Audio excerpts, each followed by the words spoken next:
பனியிடை ஏறிய சுளையும் முற்றல் களையிடை ஏறிய சாதம் பரிமலர் ஏறியதும் காற்று பாகிடை ஏறிய சுவை நனிபசு கொடையும் பாலும் தென்னை நல்கிய குளிர்கிட நீரும் இனியதை என்பேன் எனினும் தமிழை நின்னுயிர் என்பேன் கண்டேன். என் இன்பத் தமிழ் அன்னைக்கு தலை சாய்த்து வந்தனை செய்வோம். இவ்வகையிலே வீற்றிருக்கும் ஆன்றோர்கள் சான்றோர்கள் அனைவருக்கும் இந்த சிறிய என்னுடைய வந்தனங்களையும் தெரிவித்துக் கொண்டு என் உரையை துவங்கலாம் என்று நினைக்கிறேன். அந்த விதத்திலே இலக்கியம் என்று பார்க்க போகின்ற பொழுது இலக்கியம் என்றால் என்ன? இலக்கியம் எனப்படுவது பண்டைய கால சமூகத்தினுடைய பிம்பத்தை விழாவாரியாக விளக்கி இருக்கக்கூடிய கண்ணாடி போன்றது. அத்தகைய இலக்கியத்திலே பெண்ணியம் என்றால் என்ன என்பதைத்தான் அடியேன் இவ்வகையிலே எடுத்து எம்ப வந்திருக்கிறேன். பெண்ணியம் என்றால் என்ன? அதை இலக்கியத்தின் போக்கிலேயே கேட்டுப்பார். இலக்கியத்திடனான உரையாடலின் நிமித்தம் இலக்கியம் எங்களுக்கு என்ன சொல்ல வருகிறது? பொறுமை, பெருமை, கல்வி, வீரம், கலை, காதல், தொலைநோக்கு சிந்தனை, விட்டுக் கொடுப்பு என்று ஒட்டுமொத்த சிறப்பம்சங்களுடைய ஒற்றை உருவம் பெண்ணியம் என்று இன்றைக்கு இலக்கியங்கள் எங்களுக்கு எடுத்து எம்ப முறைகள். அதையே அடியேன் இவ்வகையிலே எனக்கெட்டிய அறிவு நிமித்தம் உரையிக்க வந்துள்ளேன். உண்மையிலேயே மாபெரும் ஆய்வுகளின் நிமித்தம் இங்கே பல கலைஞர்கள் பல பேச்சாளர்கள் தங்களுடைய உரையை நிகழ்த்தியிருந்தார்கள். உண்மையிலேயே நான் வளர வேண்டிய தேவைப்பாட்டை அவர்கள் அழகாக எடுத்தியம் இருந்தார்கள். அந்த விதத்திலே நான் என்னுடைய அறிவு கட்டிய விதத்திலே இலக்கியத்தில் பெண்ணியம் என்ற தலைப்பில் இன்றைக்கு உரை நிகழ்த்த வந்திருக்கிறேன். பெண்ணியம் என்று சொல்ல போகின்ற பொழுது இலக்கியம் என்கின்ற கடலில் ஆழமாக நீந்துவது கொஞ்சம் கடினமான விடயம். ஆகவே இலக்கியத்தில் பெண்ணியம் என்கின்ற தலைப்பை முப்பிரிவுகளாக பிரித்து நான் நகர்த்தி செல்லலாம் என்று நினைக்கிறேன். முதல் விடயம், இலக்கியங்களிலே பெண்களின் ஆளுமை திறன். இலக்கியம் சார் பெண்களின் ஆளுமை என்பது முதலாவது. இரண்டாவது, பெண்டிரின் மகா வீரம் என்று கொள்ளலாம். மூன்றாவது, களங்கமற்ற கற்புடையாள் என்று முப்பிரிவுகளாக பிரிக்கும். இலக்கியம் சார் பெண்களினுடைய ஆளுமை. இலக்கியம் என்று நான் நுழைகிறேன். இந்த இலக்கியத்தில் பெண்களை பார்க்கும் முன்னம் இலக்கியமே பெண்களால் தான் என்பதை இம்மேடையிலே உறுதிப்படுத்த வேண்டிய தேவைப்பாட்டிலே நான் இருக்கிறேன். இலக்கியத்துக்கு இரண்டு கண்கள், ஒன்று காதல், இன்னொன்று வீரம். காதலும் வீரமும் எவற்றில் இருந்து வந்தது என்று பார்க்க போகின்ற பொழுது இவ்விரண்டுக்குமான முக்கிய மூலதனமாக இருப்பவள் ஒரு பெண். காதலை பார்த்தோமே ஆனால் பாரதி ஒரு ஓரமாக நிற்கிறான், வெறுவோரமாக தன்னுடைய காதலி கண்ணம்மாவுக்காக ஏங்கிக் கொண்டிருக்கிறான். அவள் வருவாளா வருவாளா வருவாளா என்று ஏங்கி ஏங்கி அந்த ஏக்கம் ஏமாற்றமாக மாறக்கூடிய தருணத்திலே பாரதி சோர்வுறுகிறான். கவிஞன் அங்கே இறக்கிறான். கடவுள் பார்க்கிறான், கவிஞன் இறக்கிறான். உடனே அனுப்புகிறான் கண்ணம்மாவை. கண்ணம்மா உடம் நிறைய நீரை எடுத்துக்கொண்டு அன்னநடை போட்டுக்கொண்டு அந்த பாதையோரமாக வருகிறாள். பாரதியை பார்த்து ஒரு புன்னையை விரித்து விட்டு அப்படியே அவனை கடந்து செல்கிறார். உடனே பாடுகிறான் பாரதி, நீரெடுத்து வருவதற்கு அவள் வழி நித்தில புன்னகை சுடர் வீசிட போர் எடுத்து வருவதன் முன் செல போகும் வேளை அதற்கு திருந்தோறும் வேறெடுத்து சுதந்திர நற்பெயர் வீழ்ந்திட செய்தல் வேண்டிய மன்னர்தம் சீரெடுத்த உதவியில் சாரர் தேசபக்தர் வரவினை காத்தல் போல் என்று பாடத் தொடங்குகிறார். அங்கே ஒரு கவிஞன் துவண்டி இருக்கின்ற பொழுது அவன் மனதிலே காதலை தூண்டி விடுகிறாள் அந்த கண்ணம். 10 வயதிலே பற்றி எறிந்த காதலால் துள்ளி எழுந்து அவன் கவிதை பாடுகிறான். அங்கே காதலுக்கு வித்திடுபவள் ஒரு பெண்.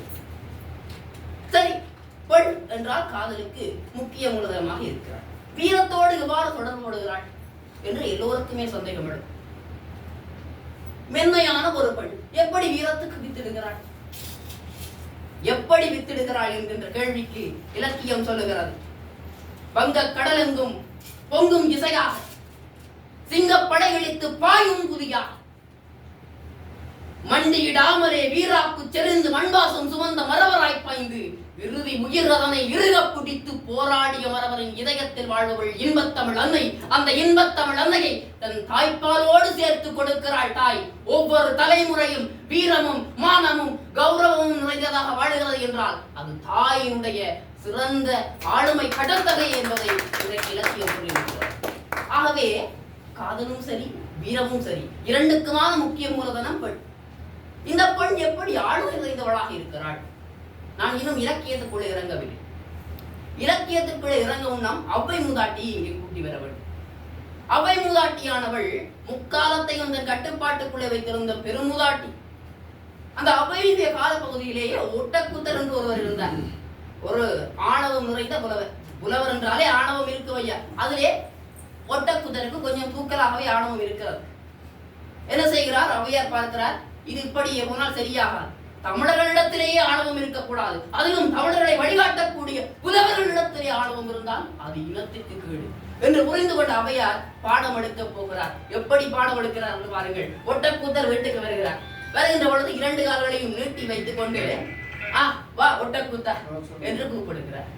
ஒட்டக்கூத்தரும் என்ன இவர் இவ்வளவு அலட்சியமாக என்னை கூப்பிடுகிறாரே, அவதூறாக கூப்பிடுகிறாரே என்று சொல்லிவிட்டு கொஞ்சம் சந்தேகத்திலேயே ஓரமாக வந்து நிற்கிறார். ஒட்டக்கூத்தருக்கு அடுத்தபடியாக சோழ நாட்டு அரசர் வருகிறார். அரசர் வருகின்ற பொழுது ஒரு காலை மடித்து வாருங்கள் அரசர் என்று அழைக்கிறார். அழைக்கின்ற பொழுது அரசரும் வந்து ஒரு ஓரமாய் நின்று விட்டார். இப்பொழுது புகழேந்தி புலவர் வருகிறார். புகழேந்தி புலவர் வருகின்ற பொழுது எழுந்து நின்று 2 கால்களையும் மடித்து வைத்துக் கொண்டு மன்னிக்கவும் 2 கால்களையும் மடித்து வைத்துக் கொண்டு வாருங்கள் புகழேந்தி என்று அழைக்கிறார். அவ்வாறு அழைக்கின்ற பொழுது ஒட்டக்கூத்தருக்கு கோபம் வருகிறது. இது என்னடா இது? என்னை விட அவன் தலை சிறந்த புலவனா? என்னை விட அவன் சீர்மிகுந்த புலவனா?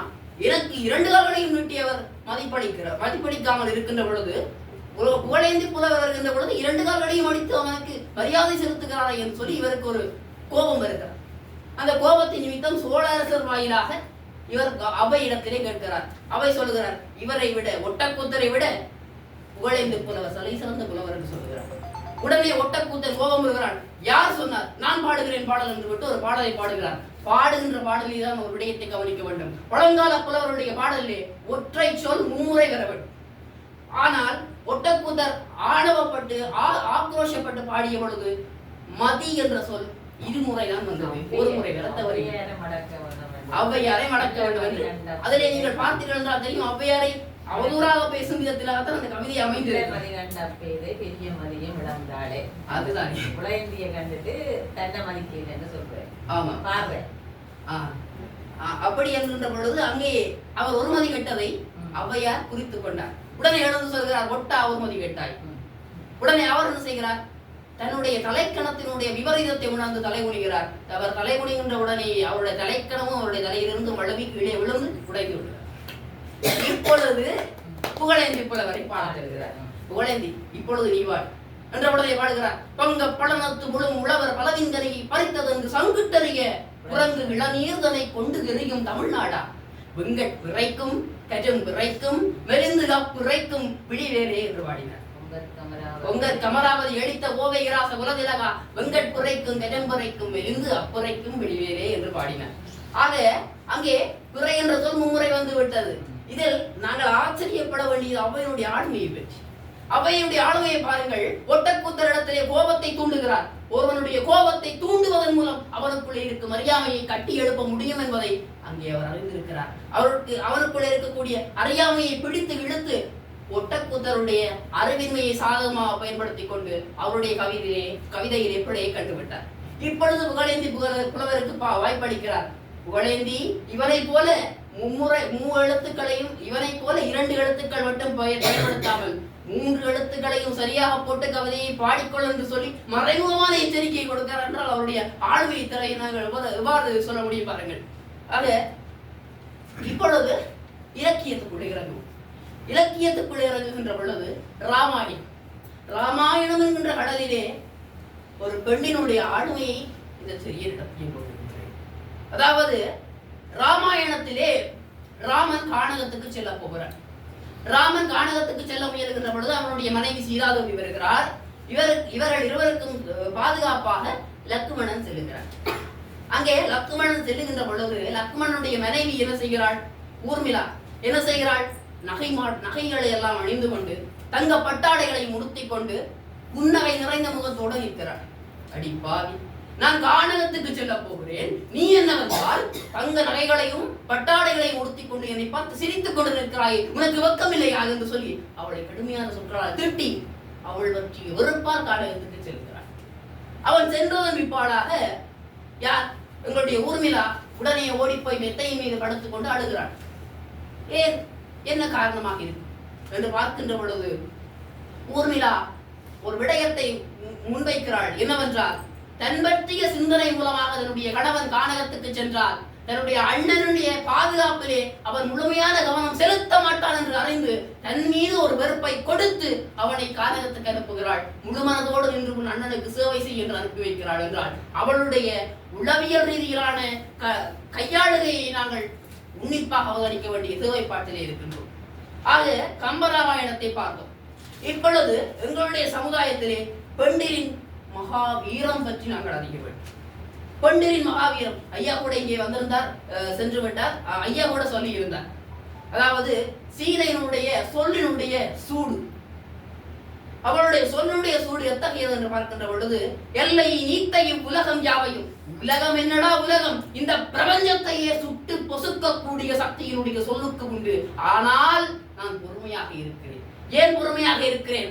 அது தூயவன் வில்லின் ஆற்றற்கு மாசு என்று வீசினேன்.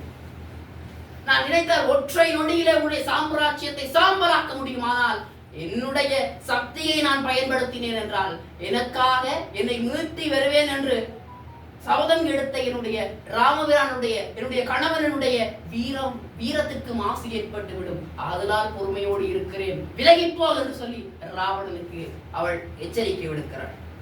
ராவணனுக்கு ஏற்கனவே சாபம் இருந்தது. என்ன சாபம்? எந்த பெண்களையும் அந்த பெண்ணினுடைய அனுமதியின்றி அவளை தொட்டால் உன் தலை வெடித்து இறப்பாய் என்று சொல்லி ராவணனுக்கு ஒரு சாபம் இருந்தது.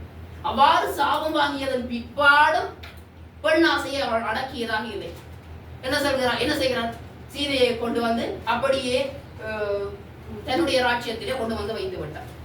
ஆக ஒரு பெண்ணை பொருளாக பார்க்கக்கூடிய அவனுடைய சிந்தனை தான் இதற்குரிய முக்கிய காரணம்.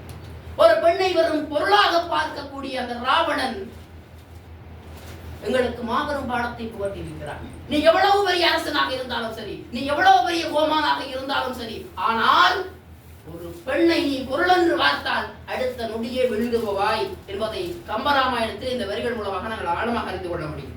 வாரணம் பொருத மார்பு, ஜானையுடைய தந்தத்தை தன்னுடைய மார்பரையை முட்டி உடைத்த வீரம் பொருந்திய மார்பை கொண்ட ராவணன் வாரணம் பொருத மார்பும் வரையினை எடுத்த தோளும் சிவபெருமானுடைய கைலாய மலையை ஒற்றை கையால் குடைந்தெடுத்த வலிமை மிகுந்த தோளும் நாரத முனிவருக்கு ஏற்ப நயம்பட உரைத்த நாவும், நாரத முனிவருக்கே நயம்பட சொற்களை நயம்பட உரைத்த அந்த நாவும்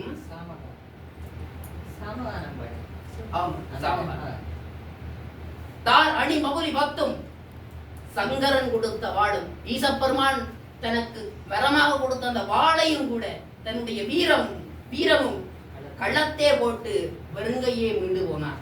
இவை எல்லாவற்றுக்கும் சொந்தமான அந்த ராஜ்யத்தினுடைய தலைவர், எல்லாவற்றுக்கும் முக்கிய பொறுப்பாக நின்ற அந்த ராவணன், எவராலுமே வெல்லப்பட முடியாத ராவணன் இன்று போய் நாளை வா என்று சொல்லி உயிர் பிச்சை ஓடுகின்ற பொழுது தலையையும் மார்பையும் குனிந்து கொண்டு வீடு திரும்புகிறான் என்றால் அது எவ்வளவு பெரிய பாடம். பெண்ணிறை பொருளென்று பார்த்தவன் கடைசியில் எக்கலையை கற்றிருந்தாலும் அக்கலை அவனுக்கு தகுந்த நேரத்தில் உதவாது என்பதை கம்பபிரானை போல வேறு எந்த காவியத்திலுமே நாங்கள் அறிந்திருக்க முடியாது. சிலப்பதிகாரத்தை பார்த்து கொண்டுமே ஆனால் சிலப்பதிகாரத்திலே கண்ணகி ஒரு சலுகை கொடுக்கிறார். அதாவது முதுகுடுமை பெருவழுதி என்கின்ற அரசனை பார்த்தோம். முதுகுடுமை பெருவழுதி என்கின்ற அரசன் தான் போர் நிகழ்த்த போகிறேன் என்பதை மக்களுக்கு அறிவிக்கிறார். எப்படி? பெண்டிரும் பிடி உடையிரும் பேணி தென்புலம்பாள் நகர் அருங்கட நிறுத்தும் எம்மம்பு கடிபடுத்தும் மும்மரன் சேர்வேன் என்றார். பெண்கள், பசுக்கள், அப்பாவி ஜனங்கள் எல்லாம் அப்புறம் சென்று விடுங்கள், எங்களுக்கு இடையிலே போர் நடக்கப் போகிறது, 2 நாடுகளுக்கு இடையிலே எங்களுடைய அம்புமலை கூடிய பிரதேசத்தில் இருந்து விலகி செல்லுங்கள் சொல்லி அவர்களுக்கு உயிர் பிச்சை கொடுக்கிறார். ஆனால் கண்ணகி தன்னுடைய சிலப்பதிகாரத்திலே ஒருவருக்குமே எந்த விதமான எச்சரிக்கையும் கொடுக்கவில்லை. மாறாக கர்ப்பிணி பெண்கள், வயோதிபர்கள், குழந்தைகள், அப்பாவி ஜனங்கள் அத்தனை பேரை விட்டுவிட்டு ஒட்டுமொத்த சமூகத்தையும் சுட்டரித்து விடு என்று சொல்லி ஆணையிடுகிறாள். அங்கே அவளுடைய வீரம் எவ்வளவு அழகாக வெச்சப்படுகிறது என்பதை நாங்கள் சிந்திக்க வேண்டும். கற்பு என்கின்ற ரீதியில பார்க்கின்ற பொழுது நான் ஒரே ஒரு உதாரணத்தை சொல்லி என்னுடைய உரை நிறைவேற்றிக் கொள்ளலாம் என்று நினைக்கிறேன். கற்பு என்று பார்க்கின்ற பொழுது மகாபாரதத்திலே திரௌபதி 5 கணவர்களை திருமணம் செய்து கொண்டாள். அது உண்மை கதை. ஆனால் திரௌபதி 5 கணவர்களை திருமணம் செய்ததன் பிற்பாடாக திருமண கோட்பாட்டின் அடிப்படையிலேயே ஒரு கணவரோடு ஒருவரிடம் தன்னுடைய வாழ்க்கையை இல்லற வாழ்க்கையை நிகழ்த்த வேண்டும் என்று அவளுக்கு ஒரு நியமிப்பு இருந்தது. அதன் அடிப்படையிலே எல்லோருடனும் வாழ்ந்து காலம் முடிந்து இப்பொழுது பீமனோடு வாழக்கூடிய காலம் வருகிறது. பீமனோடு தன்னுடைய இல்லறத்தை தொடங்க போகிறாள். அப்போது பீமன் கொஞ்சம் பதற்றத்திலே இருக்கிறான். ஏனென்றால் ஏற்கனவே இத்தனை கணவரோடு அவள் திருமணம் செய்து தன்னுடைய இல்லற வாழ்க்கையை தொடர்ந்திருக்கிறாள். இவளப்படி கற்பிணி என்று சொல்லி அவன் சந்தேகம் வருகிறான். சந்தேகம் வருகின்ற பொழுது கிருஷ்ண பரமாத்மா பீமனுக்கு அறிவூட்டுகிறார். எவ்வாறு அறிவூட்டுகிறார்? திரௌபதி ஒரு ஓரமாக பாதை ஒன்றை நடந்து சென்று கொண்டிருக்கிறாள். பீமனையும் கூட்டிக் கொண்டு கிருஷ்ண பரமாத்மா செல்லுகிறார். செல்லுகின்ற பொழுது தூரத்திலே ஒரு அக்கினி பிளம்பானது எரிந்து கொண்டிருக்கிறது, கொழுந்து விட்டு எரிந்து கொண்டிருக்கிறது. அந்த அக்கினி பிளம்புக்குள்ளே அந்த திரௌபதி மெல்ல இறங்கி மேலே எழுந்து வருகிறாள். அவ்வாறு எழுந்து வருகின்ற பொழுது தங்க சுரூபமான வேணியுடனும் தூய்மையானவளாகவும் அவள் உயர்கிறாள். அப்பொழுது தன்னுடைய சந்தேகத்தின் நிமித்தமான தவறை உணர்ந்து பீமன் மன்னிப்பு கேட்கிறான். ஆக தமிழ் பெண்களுடைய கற்பாக இருக்கட்டும், வீரமாக இருக்கட்டும், காதலாக இருக்கட்டும், எல்லா விடயங்களுமே தமிழ் இலக்கியத்தினுடைய முக்கியமான புள்ளிகளாக இருக்கக்கூடிய நிலையிலே தமிழ் இலக்கியங்கள் பெண்களை ஏற்றி வைக்கிறது என்பதை இவ்விடத்திலே பதிவு செய்து அடியே வாய்ப்பு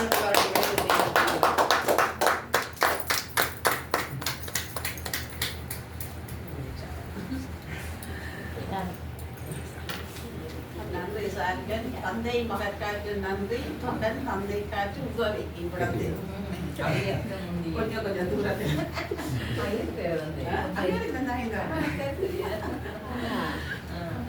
அடுத்து என்னுடைய பேரை உறுதியா போட்டு உறுதியா வந்தா இந்த அழைப்பு